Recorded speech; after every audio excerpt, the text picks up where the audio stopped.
In some dioceses, there are abandoned churches. This is especially the case in places where faith has decreased and rural areas have become depopulated. The maintenance of a church can be a difficult task, especially if economic resources are scarce. There can also be a strong temptation to sell these once-used sacred buildings, but it also can be a risk. For example, new owners sometimes use them for disrespectful activities, such as nightclubs. Vendere una chiesa vuol dire abbandonarla a se stessa. Selling of a church means abandoning it to its own fate, to the interests of others, rather than for why the building was built. Valerio Penasso worked at the Congress organized at the Pontifical Gregorian University in Rome.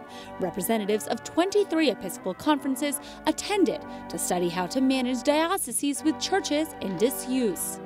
Following the meetings, the Vatican issued a document with several guidelines. It reminds everyone of the protocols to follow before selling a church and encourages people to preserve their property out of respect for the past generations who built it. Le chiese, I conventi, ma anche churches, convents, and also paintings, statues, sacred art for worship. We could use this for heritage to tell the story of the communities that built it.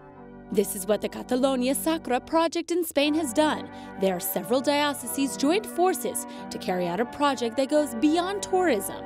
They carried out a campaign to encourage people to visit their historic parishes. Art-laden buildings reflect the feelings of their own people from centuries ago. Este patrimonio rico que hay en la Iglesia catalana.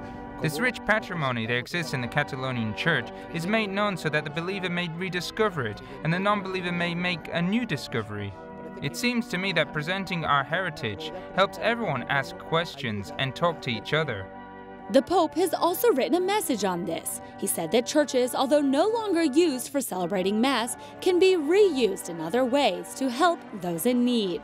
He underlines the examples of saints like St. Lawrence, who was captured by Roman soldiers and asked to show the treasures of the church. Instead, he showed them all the poor and abandoned, for whom he cared.